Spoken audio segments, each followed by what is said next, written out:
ಹುಡುಗಿಯನ್ನ interview ಮಾಡಿ ಕೊಲೆಗಾರರ ಮನಸ್ಥಿತಿ ಹೆಂಗಿರುತ್ತೆ, ಏಂತ ಕೊಲೆ ಮಾಡಿದ್ರು ಅನ್ನೋದ್ರ ಬಗ್ಗೆ ಬರ್ದಿರೋದು ಬಿ.ಟಿ. ಲಲಿತಾ ನಾಯಕ್ ಅವರು. ನಮ್ಮ ಕಥೆಯ ನಾಯಕಿ ದೇವಿ ಅಂತ ಹೇಳಿ, ಈಕೆ 11ರಿಂದ 12 ವರ್ಷದ ಹುಡುಗಿ ಆಗಿರ್ತಾಳೆ. ಇವಳು ರಿಮ್ಯಾಂಡ್ ಹೋಮ್ ಅಲ್ಲಿ ಇರ್ತಾಳೆ. ರಿಮ್ಯಾಂಡ್ ಹೋಮ್ ಅಂದ್ರೆ ಬಾಲ ಅಪರಾಧಿ ವಿಭಾಗ. ಅಂದ್ರೆ 14 ವರ್ಷದ ಕೆಳಗೆ ಯಾರು ಅಪರಾಧವನ್ನ ಮಾಡ್ತಾರೆ ಅವ್ರನ್ನ ರಿಮ್ಯಾಂಡ್ ಹೋಮ್ ಅಲ್ಲಿ ಹಾಕ್ತಾರೆ. ಆ ರಿಮ್ಯಾಂಡ್ ಹೋಮ್ ಅಲ್ಲಿ ಇರುವಂತ ಒಬ್ಳು ಹುಡುಗಿ ದೇವಿ. ಹಿಂಗೆ ಒಂದಿನ ಲೇಖಕಿಗೆ ಸಡನ್ ಆಗಿ ರಿಮ್ಯಾಂಡ್ ಹೋಮ್ ಅಲ್ಲಿ ಇರುವಂತಹ ಬಾಲಾಪರಾಧಿಗಳನ್ನ ಇಂಟರ್ವ್ಯೂ ಮಾಡುವಂತ ಒಂದು ಅವಕಾಶ ಸಿಗುತ್ತೆ. ಅವಾಗ ಅವರು ದೇವಿ ಬಗ್ಗೆ ಕೇಳಿದಾಗ ಅವರಿಗೆ ಶಾಕ್ ಆಗುತ್ತೆ. ಏನಿದು 12 ವರ್ಷದ ಹುಡುಗಿ ಕೊಲೆ ಮಾಡಿದಾಳ, ಇದು ನಿಜನಾ ಅಂತ ಹೇಳಿ ಪ್ರಶ್ನೆ ಬರುತ್ತೆ. ಹೌದು, ಇದು ಕಟು ಸತ್ಯ ಅನ್ನೋದನ್ನ ಅವ್ರು ಒಪ್ಲೇಬೇಕಾಗುತ್ತೆ ಅಂತ ಹೇಳಿ ಬರ್ದಿದ್ದಾರೆ. ಅಲ್ಲಿ ಇಂಟರ್ವ್ಯೂ ಮಾಡಕ್ ಹೋಗ್ಬೇಕಾದ್ರೆ ಲೇಖಕಿಯವರ ಮನಸ್ಥಿತಿ ಹೆಂಗಿತ್ತು ಅಂತ ಅವ್ರು ಹೇಳ್ಕೊಂತಾರೆ. ನನ್ನ ಮನದಲ್ಲಿ ಬೇರು ಬಿಟ್ಟಿದ್ದ ಕೊಲೆಯಾಗುವಿಕೆ ಮತ್ತು ಕೊಲೆ ಮಾಡುವಿಕೆ, ಈ ಎರಡನ್ನೂ ಕುರಿತು ಮೂಲಭೂತ ಅನುಕಂಪ ಮತ್ತು ದೋಷಗಳು ತಮ್ಮ ಅರ್ಥವನ್ನು ಸಂಪೂರ್ಣವಾಗಿ ಕಳೆದುಕೊಂಡಿದ್ದವು ಅಂತ ಹೇಳಿ ಬರೀತಾರೆ. ಇಲ್ಲಿ ಕೊಲೆ ಆಗಿದೆ ಅಂತಿದ್ದಂಗೆ ಲೇಖಕಿಯರು ಯಾವಾಗ್ಲೂ ಕೂಡ ಅವ್ರು ಎಷ್ಟು ಕೆಟ್ಟವ್ರು ಇರ್ಬೋದು, ಇನ್ನೊಬ್ಬ ಮನುಷ್ಯನ್ ಜೀವನ ತೆಗ್ದಿದಾರಲ್ಲ ಅಂತ ಯೋಚನೆ ಮಾಡ್ತಾ ಇದ್ದವರು. ಪ್ರಥಮ ಬಾರಿಗೆ ಅವರು ಏಂತ ಕೊಲೆ ಮಾಡಿದ್ರು, ಅವ್ರ ಮಾನಸಿಕ ಸ್ಥಿತಿ ಹೆಂಗಿತ್ತು ಅಂತ ಅರ್ಥ ಮಾಡ್ಕೊಳ್ಳೋದಕ್ಕೆ ಇಲ್ಲಿ ಪ್ರಯತ್ನ ಪಟ್ಟಿದ್ದೀನಿ ಅಂತ ಅವರು ಹೇಳಿದ್ದಾರೆ. ಈಗಿನ ಸಮಾಜದಲ್ಲೂ ಅಷ್ಟೇ, ನಮ್ಗೆ ಆದ್ರೂ ಅಷ್ಟೇ, ಈ ತರ ಚಿಕ್ಕ ಮಕ್ಕಳು ಕೊಲೆ ಮಾಡಿದ್ದಾರೆ ಅಂತಿದಂಗೆ ನಮ್ಗೆ ಏನ್ ಥಾಟ್ ಬರುತ್ತೆ, ಇತ್ತೀಚೆಗೆ ಹೆಣ್ಮಕ್ಳು ತುಂಬಾ ಕೆಡ್ತಾ ಇದಾರಪ್ಪ, ಎಷ್ಟು ಸಣ್ಣ ಹುಡುಗಿ ಅದ್ ಹೆಂಗ್ ಕೊಲೆ ಮಾಡ್ಬಿಟ್ಲು ಅನ್ನೋ ಅಂತ ಅನಾವಶ್ಯಕ ಕುತೂಹಲಗಳು ನಮಗ್ ಬರುತ್ತೆ. ಆದ್ರೆ ಇಲ್ಲಿ ಲೇಖಕರು ಹೇಳಿದರೆ ಅದೆಲ್ಲ ಸರಿಯಲ್ಲ. ಅವಳು ಏಂತಕ್ಕೆ ಕೊಲೆ ಮಾಡಿದಾಳೆ ಅಂತ ತಿಳ್ಕೊಳ್ಳೋದ್ರ ಬಗ್ಗೆ ನಾವು ಹೆಚ್ಚು ಗಮನವನ್ನ ಹರಿಸಿದಾಗ ಮಾತ್ರ ಕೊಲೆಯ ಹಿನ್ನೆಲೆಯಲ್ಲಿ ಅಡಗಿರುವ ಕೊಲೆಗಳ ನಿಜ ಸ್ವರೂಪ ಪರಿಚಯವನ್ನ ನಾವು ಪಡ್ಕೋಬಹುದು ಅಂತ ಹೇಳಿದ್ದಾರೆ. ಅದೇ ರೀತಿ ಇಲ್ಲಿ ದೇವಿ ಹೇಳಿಕೊಂಡ ಕಥೆಯನ್ನ ನಾನು ಹೇಳ್ತಾ ಹೋಗ್ತೀನಿ ಅಂತ ಹೇಳಿ ಕಥೆಯನ್ನ ಸ್ಟಾರ್ಟ್ ಮಾಡ್ತಾರೆ. ಕಥಾನಾಯಕಿ ದೇವಿ ಕೆಳ ಮಧ್ಯಮ ವರ್ಗದ ಒಂದು ಕುಟುಂಬದಲ್ಲಿ ಹುಟ್ಟುತ್ತಾಳೆ. ಅಂದ್ರೆ ಲೋವರ್ ಮಿಡಲ್ ಕ್ಲಾಸ್ ಫ್ಯಾಮಿಲಿಯಲ್ಲಿ ಹುಟ್ಟಿರುವಂತ ಒಬ್ಳು ಹೆಣ್ಮಗಳು. ಅವಳಿಗೆ ಒಬ್ಬ ತಮ್ಮ ಇರ್ತಾರೆ, ಅವ್ರ ಜೊತೆಗೆ 2 ತಂಗಿಯರು ಕೂಡ ಇರ್ತಾರೆ. ಅವ್ರ ತಂದೆ ಸಿಮೆಂಟ್ ಫ್ಯಾಕ್ಟರಿಯಲ್ಲಿ ದುಡಿತಾ ಇರ್ತಾರೆ. ಕೆಲವೊಂದ್ಸರಿ ತಾಯಿಯೂ ಕೂಡ ದಿನಗೂಲಿ ಕೆಲಸಕ್ಕೆ ಹೋಗ್ತಾ ಇರ್ತಾರೆ. ದೇವಿ ತನ್ನ ತಂಗಿಯವ್ರ ಜೊತೆ ಶಾಲೆಗೆ ಹೋಗ್ತಾ ಇರ್ತಾಳೆ. ಈ ರೀತಿ ಅವ್ರ ಜೀವನ ನಡಿಬೇಕಾದ್ರೆ ಅದೊಂದಿನ ಏನಾಗ್ಬಿಡುತ್ತೆ ಅಂದ್ರೆ, ದೇವಿ ತಂದೆ ಇರ್ತಾರಲ್ಲ, ಅವ್ರ ಫ್ಯಾಕ್ಟರಿಯಲ್ಲಿ ಕೆಲಸ ಮಾಡ್ಬೇಕಾದ್ರೆ ಅಚಾನಕ್ ಆಗಿ ಅವ್ರ ಬಲ್ಗಾಲ್ ಮೇಲೆ ಒಂದು ಭಾರವಾದಂತಹ ಕಬ್ಬಿಣದ ವಸ್ತು ಬಿದ್ದ್ಬಿಡುತ್ತೆ. ಅವಾಗ ಆ ಮೂಳೆ ಫುಲ್ ಜಜ್ಜೋಗುತ್ತೆ. 1 ತಿಂಗಳ ಕಾಲ ಚಿಕಿತ್ಸೆ ಪಡೆದ್ರು ಕೂಡ ಕಾಲು ಬರೋದೇ ಇಲ್ಲ. ಅವಾಗ ವೈದ್ಯರು ಅದನ್ನ ಕತ್ತರಿಸಿ ಹಾಕ್ಬೇಕು ಅಂತ ಹೇಳ್ತಾರೆ. ದೇವಿಯ ತಂದೆ ಕುಂಟ ಆಗ್ತಾನೆ. ಅವ್ರು ಮಾಡ್ತಿದ್ದಂತ ಕೆಲಸವನ್ನ ಅನಿವಾರ್ಯವಾಗಿ ಬಿಡ್ಬೇಕಾಗುತ್ತೆ. ಯಾರೇ ಆಗ್ಲಿ ಒಂದು ಕೆಲಸ ಮಾಡ್ಬೇಕಾದ್ರೆ ಸಡನ್ ಆಗಿ ಬಿಟ್ಟಿದ್ದಾರೆ ಅಂದಾಗ ಅವ್ರಿಗೆ ಒಂಥರ ಮಂಕ್ ಬಡ್ದಂಗ ಆಗುತ್ತೆ. ಅದೇ ರೀತಿ ದೇವಿ ತಂದೆನೂ ಕೂಡ ಮೂಲೆಯನ್ನ ಹಿಡುವಂತಹ ಪರಿಸ್ಥಿತಿ ಅವರಿಗೆ ಒದಗುತ್ತೆ. ಮನೆಗೆ ಮೂಲ ಆಧಾರ ಆಗಿದ್ದೆ ದೇವಿ ತಂದೆಯ ಸಂಪಾದನೆ. ಇವಾಗ ಆ ಸಂಪಾದನೆ ಇಲ್ದರೆ ಇರೋ ತರ ಆಗ್ಬಿಡುತ್ತೆ. ಅವಾಗ ದೇವಿ ಶಾಲೆಯನ್ನ ಬಿಡ್ಬೇಕಾಗತ್ತೆ. ಅವರಮ್ಮ ದಿನಗೂಲಿ ಕೆಲ್ಸಕ್ಕೆ ಅನಿವಾರ್ಯವಾಗಿ ದಿನಾಗ್ಲೂ ಹೋಗ್ಲೇಬೇಕಾಗತ್ತೆ. ಇಷ್ಟೆಲ್ಲ ಆದ್ರೂ ಕೂಡ ದೇವಿ ತಂದೆ ಎದೆಗೊಂಡ್ಲಿಲ್ಲ, ಅವನು ಹೆದರಲಿಲ್ಲ. ಫ್ಯಾಕ್ಟರಿಯಿಂದ ಪರಿಹಾರ ಧನವನ್ನ ಕೊಡ್ತಾರೆ. ಆ ದುಡ್ಡನ್ನ ಮೂಲ ಬಂಡವಾಳ ಆಗಿಸ್ಕೊಂಡು ಚಿಕ್ಕದೊಂದು ಚಿಲ್ಲರೆ ಅಂಗಡಿನ ತೆಗಿತಾನೆ ಅವನು. ಅವನಿಗೆ ನಿರೀಕ್ಷೆಗೂ ಮೀರಿದ, ಅವನು ಎಕ್ಸ್ಪೆಕ್ಟ್ ಮಾಡಿದಕ್ಕಿಂತ ಜಾಸ್ತಿ ವ್ಯಾಪಾರ ಆಗೋದಕ್ಕೆ ಶುರುವಾಗ್ಬಿಡುತ್ತೆ. ಮತ್ತೆ ಹೊಟ್ಟೆ ಬಟ್ಟೆಗೆ ಪರದಾಡುವಂತಹ ಪರಿಸ್ಥಿತಿ ದೂರ ಆಗುತ್ತೆ. ಸ್ವಲ್ಪ ಮಟ್ಟಿಗಾದ್ರೂ ಕಡಿಮೆ ಆಗುತ್ತೆ. ಅವಾಗ ದೇವಿ ಮತ್ತೆ ತೇಪ ಹೆಚ್ಚಿದ ಲಂಗಗಳನ್ನ ಕಳಿಸ್ತಾಳೆ.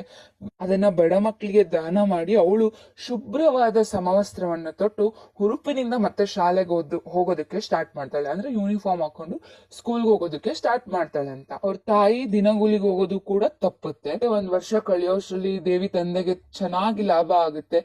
ಚಿಲ್ಲರೆ ಅಂಗಡಿ ಇದ್ದಿದ್ದು ದಿನಸಿ ಸಾಮಾನುಗಳನ್ನ ಮಾರಾಟ ಮಾಡೋದಕ್ಕೆ ಕೂಡ ಪ್ರಾರಂಭ ಮಾಡ್ತಾರೆ. ನ್ಯಾಯ ಬೆಲೆ ಮತ್ತೆ ಚೆನ್ನಾಗಿರೋ ದಿನಸಿಯನ್ನ ಕೊಡ್ತಾ ಇರ್ತಾರೆ. ಗ್ರಾಹಕರ ಜೊತೆ ಅಂದ್ರೆ ಕಸ್ಟಮರ್ಸ್ ಜೊತೆ ತುಂಬಾ ಚೆನ್ನಾಗಿ ನಡ್ಕೋತಾ ಇರ್ತಾರೆ. ಈ ಗುಣಗಳಿಂದ ಏನಾಗುತ್ತೆ ಅಂದ್ರೆ ಅವ್ರಿಗೆ ಗಿರಾಕಿಗಳು ತುಂಬಾ ಅಟ್ರಾಕ್ಟ್ ಆಗಿ ಇವ್ರ ಅಂಗಡಿಗೆ ಬರೋದಕ್ಕೆ ಶುರು ಮಾಡ್ತಾರೆ. ಬಿಡುವೇ ಇರೋದಿಲ್ಲ, ಆ ರೀತಿ ವ್ಯಾಪಾರ ಆಗೋದಕ್ಕೆ ಶುರುವಾಗುತ್ತೆ. ಈ ಸಂದರ್ಭದಲ್ಲಿ ಪಕ್ಕದ ಅಂಗಡಿಯಲ್ಲೇನೆ ಇನ್ನೊಬ್ಬ ಇರ್ತಾನೆ. ಇಲ್ಲಿ ಹೊಸ ಕ್ಯಾರೆಕ್ಟರ್ ಬರುತ್ತೆ, ಜ್ವಾಲ ಶೆಟ್ಟಿ ಅಂತ ಹೇಳಿ. ಇವನು ತುಂಬಾ ದಿನದಿಂದ ಅಲ್ಲಿ ದಿನಸಿ ಅಂಗಡಿಯನ್ನ ಇಟ್ಟಿರ್ತಾನೆ. ಅದ್ರ ಪಕ್ಕನೆ ದೇವಿ ಅವ್ರ ತಂದೆ ಕೂಡ ಅಂಗಡಿ ಇಟ್ಟಿರ್ತಾರೆ. ಇಲ್ಲಿ ದೇವಿಯವ್ರ ತಂದೆ ಚೆನ್ನಾಗಿ ವ್ಯಾಪಾರ ಮಾಡ್ಕೊಂಡು ನಯವಾಗಿ ಮಾತಾಡೋದ್ರಿಂದ ಜ್ವಾಲ ಶೆಟ್ಟಿ ಅಂಗಡಿಯಲ್ಲಿ ಕುಳಿತು ನೊಣ ಹೊಡೆಯುವಂತ ಪರಿಸ್ಥಿತಿ ಅವನಿಗೆ ಬರುತ್ತೆ. ಅವಾಗ ಜ್ವಾಲ ಶೆಟ್ಟಿಗೆ ದೇವಿಯ ತಂದೆ ಮೇಲೆ ತುಂಬಾ ಕತ್ತಿ ಮಸಿಯುವಷ್ಟು ದ್ವೇಷ, ಅಸೂಯೆ ಉಂಟಾಗ್ತಾ ಹೋಗುತ್ತೆ. ಒಂದಿನ ಏನಾಗುತ್ತೆ, ದೇವಿ ಮತ್ತೆ ಅವಳ ತಂಗಿ, ತಮ್ಮ, ಅಮ್ಮ ಎಲ್ಲ ಮನೆಯಲ್ಲಿ ಆರಾಮಾಗಿ ಮಲಗಿರ್ತಾರೆ.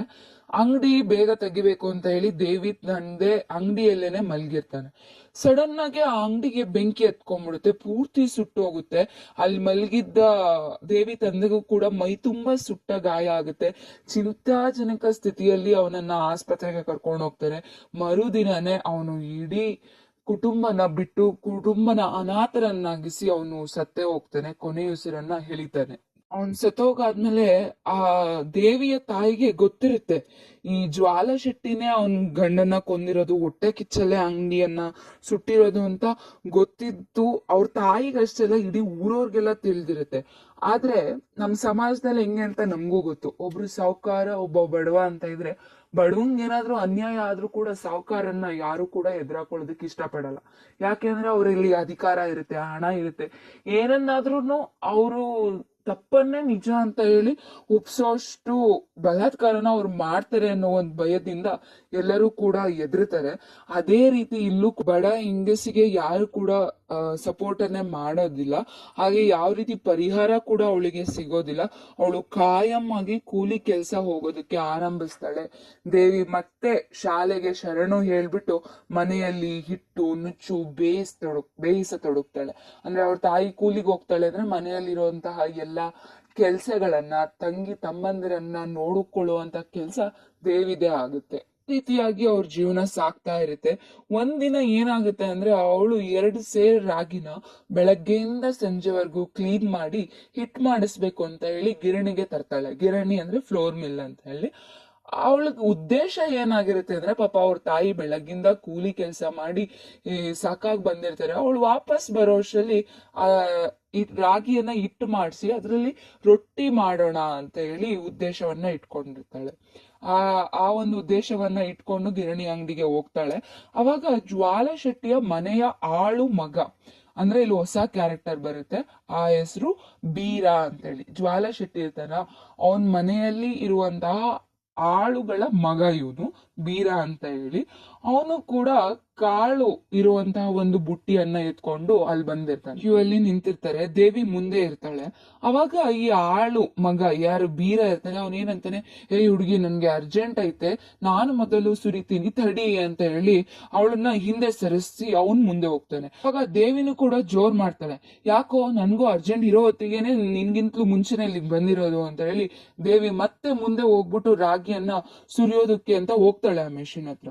ಅವಾಗ ವೀರ ಪಕ್ಕದಲ್ಲಿರೋ ಒಬ್ಬ ಹುಡ್ಗಂಗೆ ಹೇಳ್ತಾನೆ, ಆ ಸಾಹುಕಾರರು ಅಂಗಡಿಯಲ್ಲಿದ್ದಾರೆ, ಹೋಗೋರನ್ನ ಕರ್ದ್ಬಾ, ಇವಳು ಬಾಳ ಆಡ್ತಿದ್ದಾಳೆ ಅಂತ ಹೇಳಿ ಹೇಳ್ತಾನೆ. ಇದನ್ನೆಲ್ಲ ನೋಡ್ತಿರೋನು ಈ ಗಿರಣಿ ಅಂಗಡಿಯ ಯಜಮಾನ ಯಾರಂದ್ರೆ ಬೆಳ್ಳಪ್ಪ ಅಂತ ಹೇಳಿ, ಇಲ್ಲಿ ಹೊಸ ಕ್ಯಾರೆಕ್ಟರ್ ಬೆಳ್ಳಪ್ಪ ಅಂತ ಹೇಳಿ. ಅವನು ಒಳ್ಳೆ ಎಂಟರ್ಟೈನ್ಮೆಂಟ್ ತಗೊಂತಾ ಇರ್ತಾನೆ ಈ ಜಗಳ ಎಲ್ಲ ನೋಡ್ಕೊಂಡು.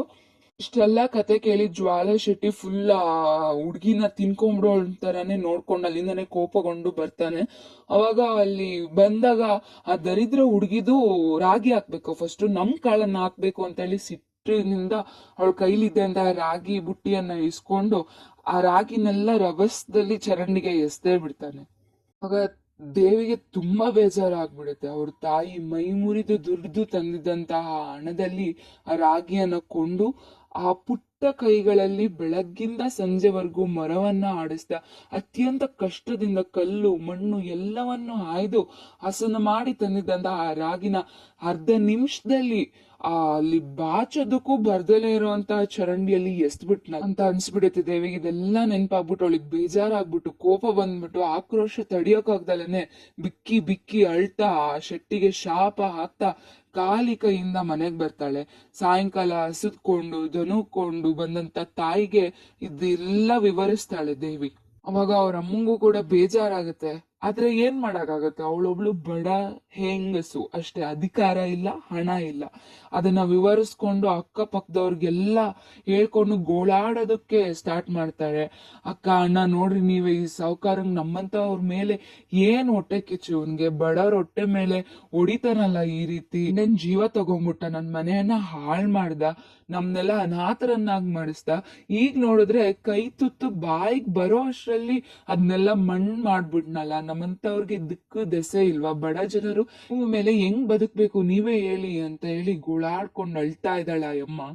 ಅಲ್ಲಿ ಪಕ್ಕದಲ್ಲಿದ್ದವರು ಹೇಳ್ತಾರೆ, ಅವ ದೊಡ್ಡವರು, ದುಡ್ಡಿರೋರು, ಶ್ರೀಮಂತರು ಏನ್ ಮಾಡಿದ್ರು ನಡೆಯುತ್ತೆ, ಆದ್ರೆ ನಮ್ಮಂತ ಬಡ ಜನರು ಸಿಟ್ಟು, ಸಿಡುವು ಇವೆಲ್ಲ ಇರಬಾರ್ದು.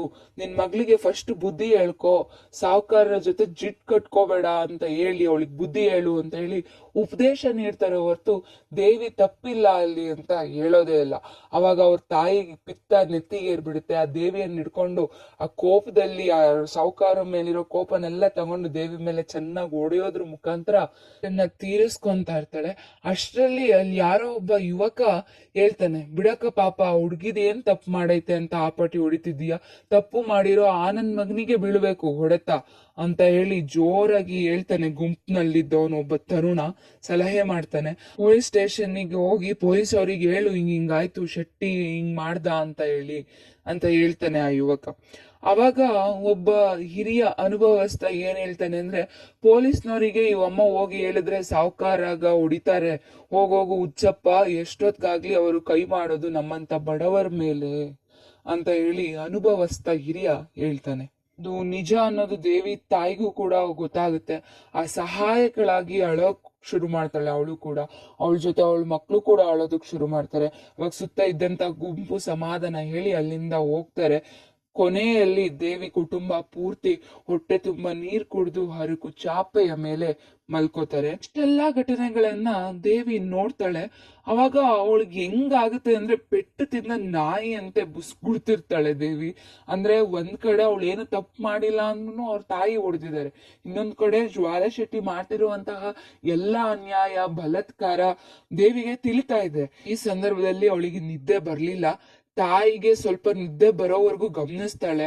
ಅವ್ರ ತಾಯಿಗೆ ನಿದ್ದೆ ಬರ್ತಿದ್ದಂಗೆ ಮೆಲ್ಲನೆ ಎದ್ಬಿಟ್ಟು ಮನೆಯಿಂದ ಹೊರಗಡೆ ಬರ್ತಾಳೆ. ಆ ಹೊರಗ್ ಬಂದಾಗ ಯಾವ್ದೇ ರೀತಿ ಲ್ಯಾಂಪು, ಲೈಟು, ಬ್ಯಾಟ್ರಿ ಏನೋ ಅವಳು ಇಟ್ಕೊಂಡಿರೋದಿಲ್ಲ. ಆ ಚಂದ್ರನ ಬೆಳಕೇನೆ ಅವಳಿಗೆ ಕೈ ದೀವಟಿಕೆ ಆಗಿರುತ್ತೆ, ಅಂದ್ರೆ ಕೈ ದೀಪ ಆಗಿರುತ್ತೆ ಚಂದ್ರ ಕೊಡ್ತಾ ಇರುವಂತಹ ಬೆಳದಿಂಗಳೇನೆ.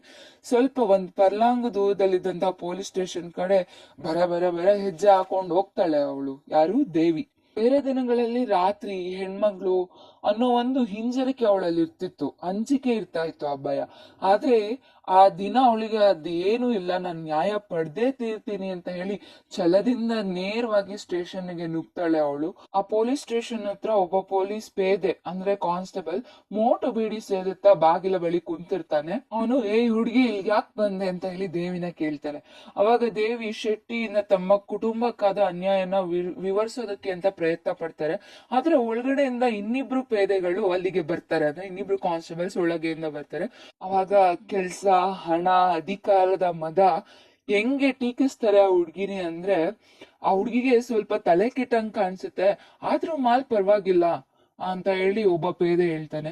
ಅದಕ್ಕೆ ಇನ್ನೊಬ್ಬ ಇದ್ದವನು ಗದರಿಸ್ಕೊಂಡು, ಯಾರ್ ತಲೆ ತಗಿಸ್ಬೇಕು ಅಂತ ಮಾಡ್ತಿದೀಯ ಮಾರಯ್ಯ, ಹುಡ್ಗಿ ವಯಸ್ಸಾದ್ರೂ ಎಷ್ಟು ಇದ್ದಿತ್ತು ಅನ್ನೋದು ನೋಡೋದ್ ಬೇಡ್ವಾ ಅಂತ ಹೇಳಿ ಒಂದು ಮಾನವೀಯ ದೃಷ್ಟಿಯಿಂದ ಹುಡ್ಗಿಯನ್ನ ಕಳ್ಸೋದಕ್ಕೆ ಪ್ರಯತ್ನ ಪಡ್ತಾನೆ. ಇವರು ಸಂಭಾಷಣೆ ಎಲ್ಲ ಮುಗಿಲಿ ಅಂತಾನೆ ಕಾಯ್ತಿದ್ದಂತಹ ದೇವಿ ಅವ್ರ ಮಾತು ಮುಗಿತಿದ್ದಂಗೆ ಸ್ವಾಮ್ಯರೇ ಅಂತ ಹೇಳಿ ಮಾತಾಡೋದಕ್ ಹೋಗ್ತಾಳೆ. ಅಷ್ಟರಲ್ಲಿ ಮಾನವೀಯತೆ ಇದ್ದಂತಹ ಪೊಲೀಸ್ ಪೇದೆ, ಹುಡುಗಿ ನಡಿ ಇಲ್ಲಿಂದ, ಹೊರಡು ಬೇಗ ಹೋಗು ಅಂತ ಹೇಳಿ ಅವನ್ ಕೈಯಲ್ಲಿದ್ದಂತಹ ಬೆತ್ತದಿಂದ ಅವಳ ಪಕ್ಕೆಗೆ ಈ ರೀತಿ ಟಚ್ ಮಾಡ್ತಾನೆ, ಹೋಗು ಅನ್ನೋ ರೀತಿಯಲ್ಲಿ ಸನ್ನೆ ಮಾಡ್ತಾರೆ. ಅವಾಗ ಅವಳಿಗೆ ಹೊರ ಬರ್ಲೇಬೇಕಾದಂತಹ ಅನಿವಾರ್ಯತೆ ಇತ್ತು. ಅವಳು ಮೊರೆ ಕೇಳೋರು ಯಾರು ಇಲ್ಲಿಲ್ವಾ ಅನ್ನೋ ಒಂದು ಪುಟ್ಟ ಮನಸ್ಸಲ್ಲಿ ವಿಲವಿಲನೆ ಒದ್ದಾಡ್ಕೊಂತ ಅವಳು ಅಲ್ಲಿಂದ ಓಡ್ತಾಳೆ.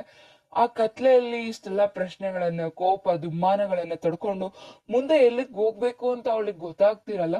ಅಷ್ಟ್ರಲ್ಲೇನೆ ಅವಳೇ ನಿರ್ಧರಿಸ್ಕೊಂಡು ಎಲ್ಲಿಗೆ ಹೋಗ್ಬೇಕು ಅಂತ ಹೇಳಿ ಓಡೋದಕ್ಕೆ ಸ್ಟಾರ್ಟ್ ಮಾಡ್ತಾಳೆ. ಆ ರೀತಿ ಓಡ್ಬೇಕಾದ್ರೆ ಈ ಜ್ವಾಲೆ ಶೆಟ್ಟಿಯ ಅಂಗಡಿಯಲ್ಲಿ ಇನ್ನು ಲೈಟ್ ಉರಿತಿರುತ್ತೆ. ಅವಾಗ ದೂರದಿಂದಲೇ ಕಾಣಿಸ್ದಾಗ ವೇಗವನ್ನ ತಗ್ಗಿಸ್ತಾಳೆ ಓಡೋದನ್ನ.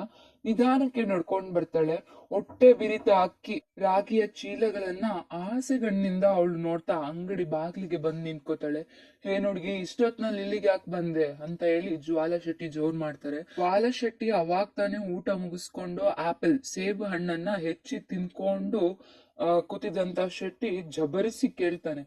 ಅವಾಗ ದೇವಿ ಹೇಳ್ತಾಳೆ, ನೀವು ನನ್ ತಂದಿದ್ರಂತ ರಾಗಿನೆಲ್ಲ ಚೆಲ್ಬಿಟ್ರಿ, ಅದ್ರಿಂದ ನಮ್ಮ ಮನೇಲಿ ಎಲ್ಲರೂ ಕೂಡ ಇವತ್ತು ಹೊಟ್ಟೆ ಹಶ್ವಿನಿಂದ ಮಲ್ಕೊಂಡಿದ್ದಾರೆ. ನೀವೆಷ್ಟ ರಾಗಿ ಚೆಲ್ಲಿದ್ರೋ ಅಷ್ಟು ನನಗ್ ಕೊಡ್ರಿ ಅಂತ ಹೇಳಿ ಕೇಳ್ತಾಳೆ ದೇವಿ, ಯಾವುದೇ ಭಯ ಇಲ್ದಲೇನೆ. ಅವಾಗ ಶೆಟ್ಟಿ ಅಚ್ಚರಿಗೊಳ್ತಾನೆ, ಈ ಹುಡ್ಗಿ ಎಷ್ಟು ದಿಟ್ಟ ಇದ್ದಾಳಪ್ಪ ಅಂತ. ಜೊತೆಗೆ ಕೋಪನೂ ಕೂಡ ಅವನಿಗೆ ಬರುತ್ತೆ.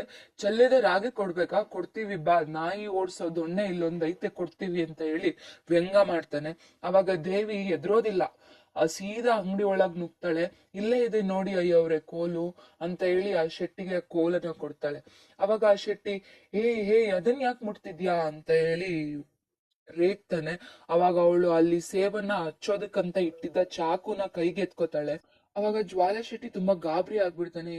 ಅದನ್ ಯಾಕೆ ಮುಟ್ತಿದೀಯ, ನಡಿ ಆಚೆ ಅಂತ ಹೇಳಿ ಗದರ್ತಾನೆ ಇರ್ತಾನೆ.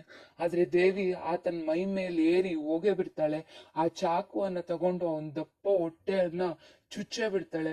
ರಕ್ತದ ಕಾಲುವೆ ಹರಿಸ್ತಾಳೆ. ರೀತಿಯಾಗಿ ಅವಳು ಜ್ವಾಲ ಶೆಟ್ಟಿಯನ್ನ ಕೊಲೆ ಮಾಡ್ತಾಳೆ. ಅದರಿಂದ ಅವಳು ರಿಮೈಂಡ್ ಹೋಮ್ ಅಲ್ಲಿ ಇರ್ತಾಳೆ. ಕೊನೆಯಲ್ಲಿ ಹೇಳ್ತಾರೆ, ಮಾನಸಿಕವಾಗಿ ಪದೇ ಪದೇ ಕೊಲೆಗೀಡಾದ ನೊಂದ ಬೆಂದು ಬಸವಳಿದ ಆ ಬಾಲೆ ತನ್ನ ಮನದ ಪ್ರತೀಕಾರವನ್ನ ಯಶಸ್ವಿಯಾಗಿ ತೀರಿಸ್ಕೊಂತಾಳೆ. ರಕ್ತ ಬಿಜಾಸುರರ ಸಂತತಿಯನ್ನೇ ನಿರ್ಮೂಲನ ಮಾಡದೆ ಅನ್ನೋ ಒಂದು ಭ್ರಮೆಯಲ್ಲಿ ಆ ದೇಹವನ್ನ ದಿಟ್ಟಿಸ್ತಾ ನಿಂತಿರುವಾಗ ಅವಳ ಕೈಗೆ ಭಾರವಾದ ಬೇಡಿ ಬಿದ್ದೇ ಬಿಡುತ್ತೆ. ಇಲ್ಲಿ ನಾವು ಗಮನಿಸ್ಬೇಕಾಗಿರೋದು ನಿಜವಾಗ್ಲೂ ಯಾರ್ ಕೊಲೆ ಆಯ್ತು ಅಂತ ಹೇಳಿ. ಒಂದು ಜೀವವನ್ನ ದೈಹಿಕವಾಗಿ ದೇವಿ ಕೊಲೆ ಮಾಡಿರ್ಬೋದು, ಆದ್ರೆ ಸಮಾಜದಲ್ಲಿ ದೇವಿಯಂತಹ ಎಷ್ಟೋ ಬಡ ಕುಟುಂಬಗಳ ಪುಟ್ಟ ಪುಟ್ಟ ಬಾಲಕಿಯರ ಮನಸ್ಸನ್ನ ಸಮಾಜ ಹೇಗ್ ಕೊಲ್ತಿದೆ ಅನ್ನೋದನ್ನ ನಾವು ನೋಡ್ಬೇಕಾಗುತ್ತೆ. ತಂದೆ ತೀರ್ಕೊಂಡಾಗ ಅವಳಿಗೆ ಮೊದಲು ಮನಸ್ಥಿತಿ ಹಾಳಾಗುತ್ತೆ. ನಂತರ ಅದು ಜ್ವಾಲ ಶೆಟ್ಟಿನೇ ಅಂತ ಗೊತ್ತಿದ್ರು ಊರವರು ತನ್ನ ತಾಯಿ ಏನು ಪ್ರಶ್ನೆ ಮಾಡದೇ ಇದ್ದಾಗ ಅವಳಿಗೂ ಇನ್ನೂ ಬೇಜಾರಾಗುತ್ತೆ. ನಂತರ ಆ ರಾಗಿ ಗಿರಣಿ ಹತ್ರ ನಡೆದಂತ ಘಟನೆ ಅವಳ ಮೇಲೆ ಪ್ರಭಾವ ಬೀರುತ್ತೆ. ನಂತರ ಅವಳು ಮನೆಗ್ ಬಂದಾಗ ಮತ್ತೆ ತಾಯಿ ಕೈಲೇ ಏಟ್ ತಿಂತಾಳೆ. ಬೇರೆ ಯಾರೋ ಯುವಕ ಪೊಲೀಸರ ಹತ್ರ ಹೋಗಿ ಅಂತ ಹೇಳಿದಾಗ ಆ ವಯಸ್ಸಾದವರು ಸಮಾಧಾನ ಮಾಡಿ ಅಲ್ಲಿ ಹೋಗ್ಬೇಡಿ ಅಂತ ಹೇಳಿದಾಗ ಮತ್ತೆ ಅವಳಿಗೆ ಬೇಜಾರಾಗುತ್ತೆ. ತಾನೇ ಪೊಲೀಸರ ಹತ್ರ ಹೋದಾಗ ಪೊಲೀಸರು ಆ ರೀತಿ ಮಾಡಿ ಕಳಿಸಿದಾಗ ಅವಳಿಗೆ ಇನ್ನೂ ಬೇಜಾರಾಗುತ್ತೆ. ಆ ಎಳೆ ಮನಸ್ಸಿನ ಮೇಲೆ ಇಷ್ಟೆಲ್ಲ ಪೆಟ್ಟು ಕೊಟ್ಟಂತ ಸಮಾಜ ಅವಳನ್ನೇ ಬಂದಿ ಆಗಿಸ್ದೆ ಹೊರತು ಜ್ವಾಲ ಶೆಟ್ಟಿ ತಪ್ಪು ಅಂತ ಹೇಳೋದಕ್ಕೆ ಅವಕಾಶ ಕೂಡ ಉಳಿಸ್ಲೇ ಇಲ್ಲ. ಈ ರೀತಿಯಾಗಿ ಇಲ್ಲಿ ಕೊಲೆ ಆಗಿದ್ದು ಆಕೆಯ ಮನಸ್ಥಿತಿ, ಅದರಿಂದ ಒಂದು ಜೀವ ಹೋಯ್ತು ಅನ್ನೋದನ್ನ ಲೇಖಕಿ ನಿರೂಪಿಸಿದ್ದಾರೆ. ನಿಜ ಜೀವನದಲ್ಲೂ ಅಷ್ಟೇ ಎಷ್ಟೋ ಕೊಲೆಗಳಾಗ್ತವೆ. ಅದರಲ್ಲಿ 100ರಲ್ಲಿ 50% 20% ಹುಚ್ಚುತನದಿಂದ, ಆದ್ರೆ ಇನ್ನೆಷ್ಟೋ ಮುಕ್ಕಾಲ್ ಭಾಗ ಸಮಾಜದ ಒತ್ತಡದಿಂದ, ಅವರು ಮಾಡುವಂತಹ ಬಲಾತ್ಕಾರದಿಂದ, ಅನ್ಯಾಯದಿಂದ ಆಗಿರುತ್ತೆ ಅನ್ನೋದನ್ನ ನಾವು ಗಮನಿಸ್ಬೇಕಾಗುತ್ತೆ. ಈ ಪಾಠದ ಬಗ್ಗೆ ಏನಾದ್ರೂ ಡೌಟ್ ಇದ್ರೆ ಅಥವಾ ಕಮೆಂಟ್ ಮಾಡ್ಬೇಕನ್ಸಿದ್ರೆ, ನಿಜ ಅನ್ಸಿದ್ರೆ ಕಮೆಂಟ್ ಬಾಕ್ಸ್ ಅಲ್ಲಿ ಹಾಕಿ.